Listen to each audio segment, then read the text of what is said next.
Day 974 of the Trump administration. For guests at tonight's state dinner for the Australian Prime Minister in a tent erected over the Rose Garden, it's a glittery night, but all that glitters does not adequately describe the news we are covering out of this administration this evening. For starters, the Pentagon announcement late today, U.S. is sending a modest force, several hundred men and women in uniform, along with armaments to Saudi Arabia as a response to the attack on that nation's oil installations, cost them anywhere from 5 to 6% of their total output. Then there's the main topic. Whatever the president said during a phone call with the leader of Ukraine that was troubling enough to cause a whistleblower complaint to go up the chain of command in the intelligence community. The Wall Street Journal first to report that in a July phone call, Trump repeatedly pressured the president of Ukraine to investigate Joe Biden's son, asking 8 times for him to work with Rudy Giuliani on the inquiry that could damage his chief Democratic opponent ultimately. The Associated Press has matched the reporting on the phone call in a piece co-written by reporter Jonathan Lemire, who is standing by to join us. This afternoon at the White House, Trump was asked about the new revelation. Ridiculous story. It's a partisan whistleblower. I shouldn't even have information. I've had conversations with many leaders that are always appropriate. Have you read the complaint? Have you read the No, I haven't. Who in your White House? I just tell you, it is. Everybody's read it. They laugh at him. On Wednesday, the Washington Post reported that the whistleblower complaint about Trump's communication with a foreign leader included a promise. There have been questions about whether Trump's push for an investigation into the Bidens was tied to a package of military aid to Ukraine. This package of aid has been approved by Congress, meant to defend Ukraine against, wait for it, Russia. Today's reports in the Journal, the Post, and AP each cite a single, unnamed source who says there was no discussion of that aid in the said July phone call. We do not know if the source in all 3 reports is the same person. Nevertheless, Jeremy Bash, former chief of staff at both CIA and the Pentagon, told our colleague Nicole Wallace today he thinks Trump could be facing potential legal trouble. Assuming the reports are true, I see 3 crimes here. One is extortion by the president, which is basically using a threat of withholding aid to obtain something of value. A second crime is conspiracy to engage in extortion between the president and Rudy Giuliani. And a third crime is conspiracy to violate federal election law between the president and Rudy Giuliani to obtain foreign interference in the United States election. Jeremy Bash, who is, among other things, a Harvard-educated lawyer. The Ukrainian president will meet with Trump in person here in New York next week at the opening of the UN General Assembly. You may be wondering how Rudy Giuliani and the Bidens figure into all of this. Giuliani has alleged Biden tried to have Ukraine's top prosecutor ousted in 2016 because of an investigation into Ukrainian natural gas company. At the time, Hunter Biden was serving on that company's board. While Biden was opposed to the prosecutor because of issues involving corruption, there is no proof that he was trying to protect his son with that action. Last night on CNN, Giuliani first denied asking Ukraine to investigate Biden, only to then admit it seconds later. Did you ask the Ukraine to investigate Joe Biden? No, actually, I didn't. I asked the Ukraine to investigate the allegations that there was interference in the election of 2016 by the Ukrainians for the benefit of Hillary Clinton. You never asked anything about Hunter Biden. You never asked anything about Joe Biden. The only thing I asked about Joe Biden is to get to the bottom of how it was that Lutsenko, who was appointed, dismissed the case against Antak. So you did ask Ukraine to look into Joe Biden? Of course I did. Today, Joe Biden called Trump and Giuliani's allegations not credible, and he added this. The president should start to be president.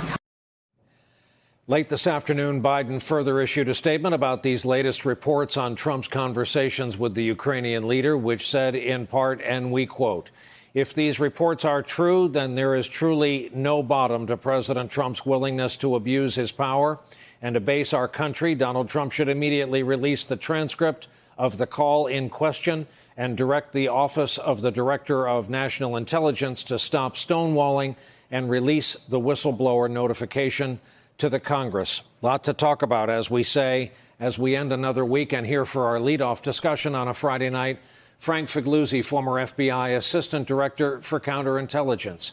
Shannon Pettypiece, veteran journalist who's now senior White House reporter for NBC News Digital, and Jonathan Lemire, White House reporter for the Associated Press. Jonathan, your name was invoked earlier. You get to start us off. What's your read of the White House comfort level? Because we're seeing this defense emerge.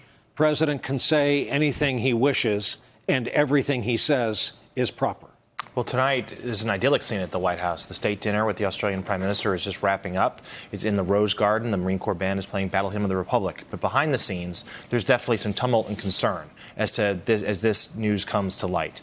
There's been reporting throughout, and the Wall Street Journal today was first on the board, suggesting the subject matter of the phone call between President Trump and the new Ukrainian president back in July. In that call, the president pushed his Ukrainian counterpart to look into these allegations that he and Rudy Giuliani have been floating for a while now about Hunter Biden, the former vice president's son, in the Ukraine. As you noted, there has been reporting tonight, according to sources that that a number of the outlets have spoken to, suggesting there was no quid pro quo offered, which differs from what there was some reporting earlier in the week. So that is something that certainly we are still getting to the bottom of. That's at the crux of the whistleblower case. It certainly is. And that's something that the Democratic Congress wants to know as well, is that that's part of this here. It's what the president is done, but also suddenly now this flashpoint between the whistleblower and the inspector general and keeping that information from Congress. But let's also take the big picture here.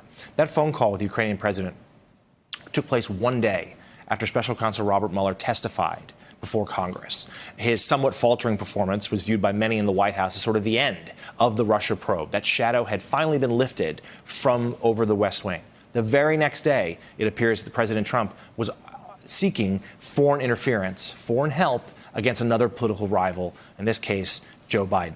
So, and this comes also after he has said openly in the interview with George Stephanopoulos this spring that he would be amenable to taking foreign electoral help, despite the outcries from Democrats and even some Republicans. So this is something, this story is not going away. The president's going to downplay it. He can revel tonight in the state dinner. We have the United Nations General Assembly on the horizon for next week. But Democrats will be pushing for this, and they're going to demand some answers as to what was actually said in that phone call. In fact, Shannon, your piece went up tonight under your byline talking about the playbook they're using here. Tell us what you found. Right. And Jonathan kind of addressed this as well. First, the president will deny any accusations, whether it is this, whether it is collusion with Russia, whether it is payments to a adult film actress. He denies, but at the same time says, well, even if I did do it, there was nothing wrong with that. Then he will deflect. There's always seems to be some subplot at play here. In this case, there is the subplot he's trying to divert attention to about Biden and what the Bidens might have been up to in Ukraine, very similar to the Russia investigators narrative that they would try and push. And I feel like Giuliani in this CNN interview got exactly what he had wanted for months, because he has been pushing to reporters for months and months this story about the Bidens and the Ukraine and corruption there. And so finally now that's on the national stage because of this whistleblower attempt. And then finally, they will discredit. So like the investigators, the president will call this a partisan witch hunt. He already accused the whistleblower of being partisan, which he said he doesn't know who the whistleblower is at the same time. So how can he know they are partisan?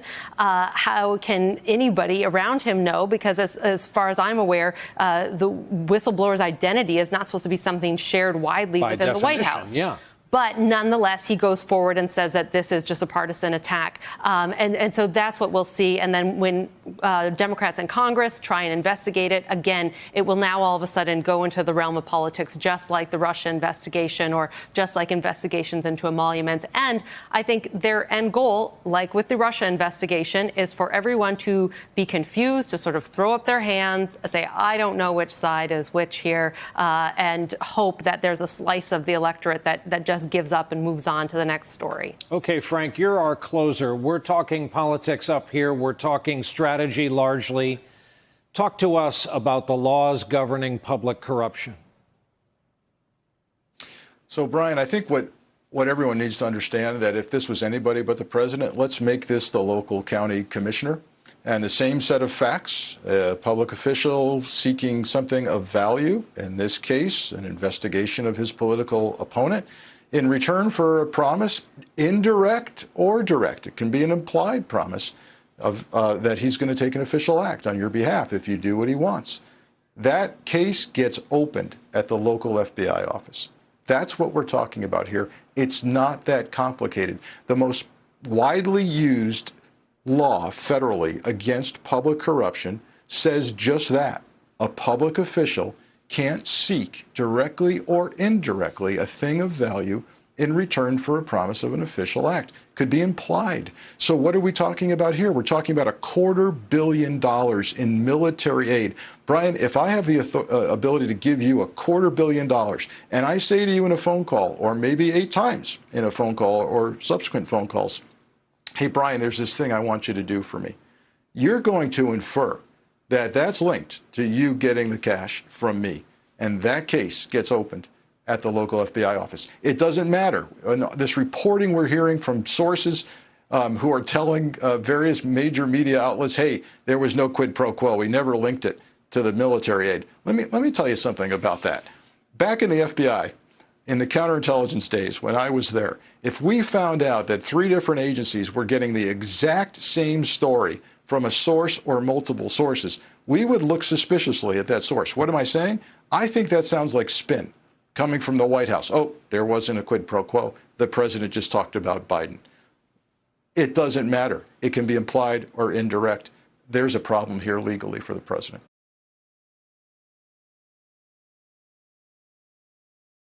Hey there, I'm Chris Hayes from MSNBC. Thanks for watching MSNBC on YouTube. If you want to keep up to date with the videos we're putting out, you can click subscribe just below me or click over on this list to see lots of other great videos.